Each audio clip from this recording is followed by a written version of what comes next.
En tout cas, Fatima Mernissi, elle a eu l'audace d'analyser, donc de faire ce travail scientifique d'analyse de la chaîne de transmission des hadiths qui ont été rapportés, tous les hadiths, donc les paroles et dires du prophète. Et donc on s'est rendu compte avec son travail qu'il y a des hadiths qui ont été fabriqués en fait, dont la chaîne de transmission n'est absolument pas fiable. Et comme par hasard, ça concerne toujours la question des femmes, d'accord, et c'est un travail qui a été scientifiquement reconnu. Hein. Donc, moi en tout cas, je n'hésite pas à la citer par rapport à ça. Et donc, il y a toute une génération de féministes intellectuelles musulmanes comme Amina Wadud, dont vous avez certainement tous entendu parler. Amina Wadud, c'est celle qui a fait un coup médiatique en dirigeant la prière dans une église à New York. Et elle s'est donc autoproclamée imam. Alors il y a un débat, hein. Est-ce que la femme peut diriger une prière ou pas? C'est un débat qu'on peut avoir et moi je suis ouverte à en débattre. Simplement, voilà, pour moi, la priorité des femmes musulmanes, que ce soit en Europe ou dans le monde musulman, c'est pas de savoir si elles peuvent diriger la prière ou pas. On est tous d'accord que les priorités, elles sont ailleurs. Bon, c'est un coup médiatique, c'est très bien, puisque c'est surtout à ce moment-là, en fait, hein, qu'on a vraiment commencé à parler d'Amina Wadud. Hein. Donc après, on a eu d'autres femmes, il y en a une en Italie qui a fait la même chose, qui a dirigé une prière, puis une autre en Espagne. Donc il y a Amina Wadud, mais en tout cas qui a rédigé des ouvrages très intéressants qu'il faut lire. Amina Wadud, Asma Barlas, Rifat Hassan, qui sont les plus connues et qui, elles, se sont attachées à travailler sur la question de l'herméneutique. Elles ont proposé une herméneutique féministe en islam. D'accord ? Vous avez une autre intellectuelle qui fait partie de cette pléthore de féministes musulmanes intellectuelles et engagées, Ziba Mel Husseini, qui, elle, a travaillé sur uniquement le fiqh. D'accord ? Le fiqh, donc c'est la jurisprudence islamique. Sur la loi musulmane, pour caricaturer. Elle a fait une distinction centrale entre le fiqh et la sharia. D'accord ? Et ça, entre le fiqh et la sharia, le fiqh, F-I-Q-H. Et la sharia, comme sharia, vous devez connaître. Tout le monde connaît le sharia. En tout cas, c'était une distinction centrale, puisqu'en faisant la distinction entre le fiqh et la sharia, alors il y a possibilité de réquisitionner toute la loi islamique, le code du statut personnel, etc., édicté à l'endroit des femmes, et de produire, d'abord de le critiquer, d'accord, puisqu'il n'a pas une nature sacrée. Le fiqh n'est pas sacré, contrairement à la sharia, et donc ça veut dire que le fiqh qui découle de la sharia, il y a possibilité de le réinterpréter. Donc quand on fait cette distinction, c'est central quand on est une femme engagée pour une relecture des sources scripturaires, pas simplement du Coran.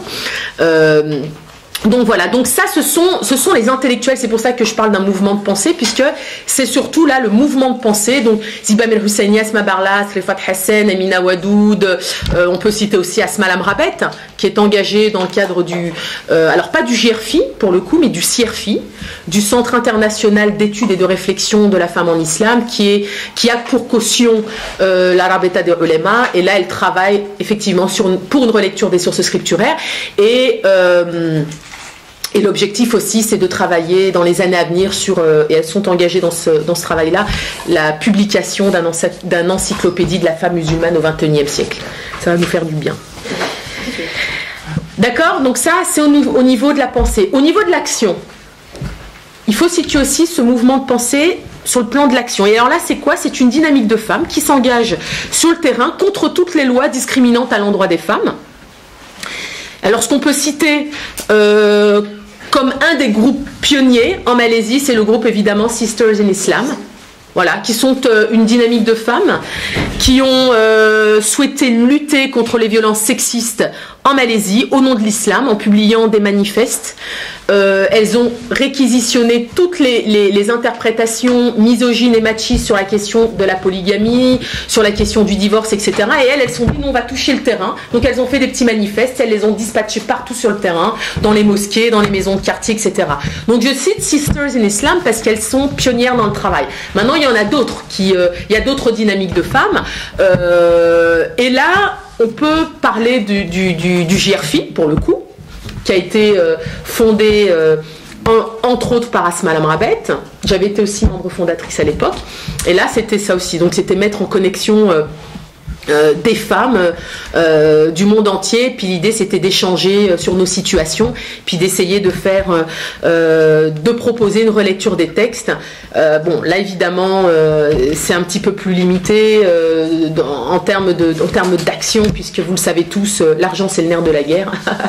Et quand il n'y a pas de soutien financier, j'ai envie de dire pas forcément accepté, hein, parce que arriver avec un discours de libération à partir d'un référentiel religieux, je peux vous assurer que dans le monde, chez les non-musulmanes, dans certains courants féministes, on n'est pas les bienvenus. Donc on ne va surtout pas cautionner ce genre de dynamique, et on sait tous que l'empowerment passe aussi par les finances, et donc quand on ne vous soutient pas à ce niveau-là, évidemment ça ralentit le travail de toute dynamique qui voudrait s'engager dans ce processus de libération.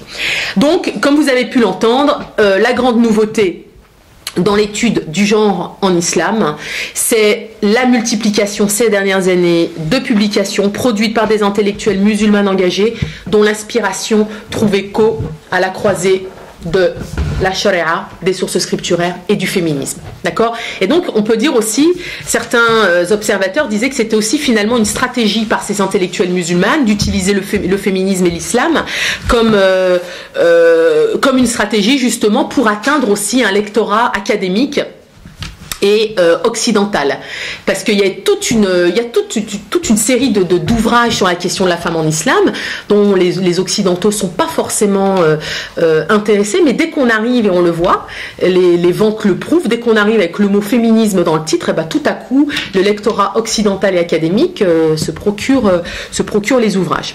Donc on est face vraiment à une théologie de libération de la femme qui est en train de se faire au sein de l'islam, qui fait revivre la tradition de la réinterprétation du Coran à travers les travaux donc d'académiciennes, comme je vous en ai parlé au départ, donc Aziz Al-Hibli, Amina Waddoud, Asma Barlas, Rifat Hassan.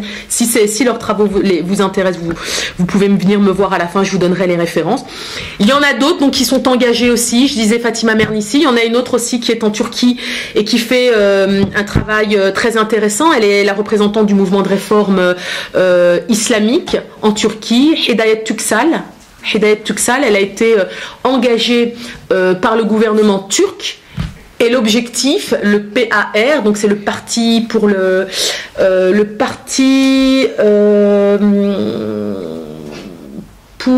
ça me reviendra.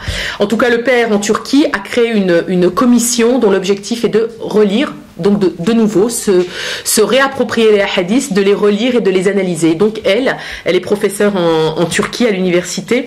Elle se réapproprie dans une perspective féministe les hadiths, voyez. Donc c'est quand même un travail qui est maintenant connu, reconnu, et ça il faut absolument le préciser. Donc ces femmes sont engagées dans ce processus de réinterprétation. Elles revisitent les méthodes et les approches interprétatives du Coran. Je parlais tout à l'heure de ce développement actuel d'une herméneutique féministe en islam. Il y en a une qui proposait justement de jongler avec, alors là c'est une question d'herméneutique, donc d'utiliser la méthode de Paul Ricoeur avec à la croisée des travaux d'autres intellectuels réformateurs musulmans, et donc elles arrivent à produire ce qu'on appelle une herméneutique féministe en islam, donc en revenant sur des concepts comme le tawhid, l'unité, tout ça, et donc en mobilisant tous ces concepts là et en les revisitant, elles produisent cette herméneutique féministe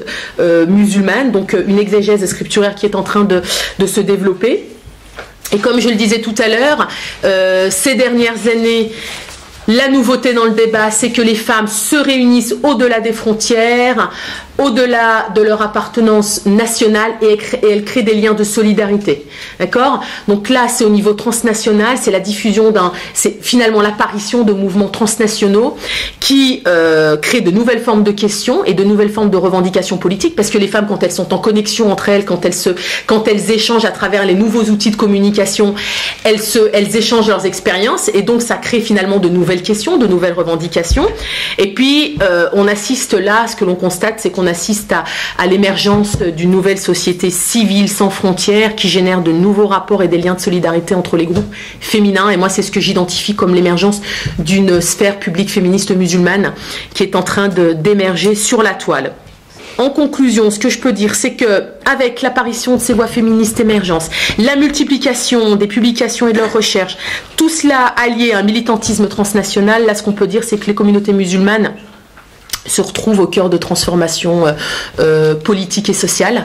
On le voit avec ce qui est en train de se passer dans le monde musulman, avec le rôle central des femmes au premier rang. On a vu il y a 2 ans, elles étaient au premier rang des manifestations. Et il faut rappeler que quand elles manifestaient, enfin, c'est important de le dire, ce n'était pas pour une égalité entre les hommes et les femmes, c'était avant tout, elles se sont levées pour lutter contre la corruption, pour plus de justice sociale. Ce n'était pas pour réclamer une égalité entre les genres, avant tout, même si elles sont conscientes qu'il y a de sérieux efforts à faire. Et puis finalement, on s'est rendu compte que quand on leur avait promis d'être associés au processus décisionnel lors des élections, ça n'a pas été le cas. Donc là, il y a tout un travail à faire. En tout cas, le rôle des femmes aujourd'hui, il est central. Il est en train de participer à des transformations sociales et politiques dans le monde occidental comme dans le monde musulman. Ici en Europe, on a beaucoup parlé de la 3e vague féministe. Alors c'est vrai que la 3e vague féministe, elle est très critique de la 2e vague féministe. La 2e vague féministe qui n'a pas suffisamment pris en compte les spécificités des discriminations que certaines femmes vivent. Et l'exemple le plus parlant, c'est évidemment le black feminism, le mouvement black américain des femmes qui ont à un moment donné dit « Oh là, les femmes américaines bourgeoises, blanches, qui arrivent avec un discours de libération ne tiennent pas suffisamment compte des discriminations qui nous sont propres. » D'accord ?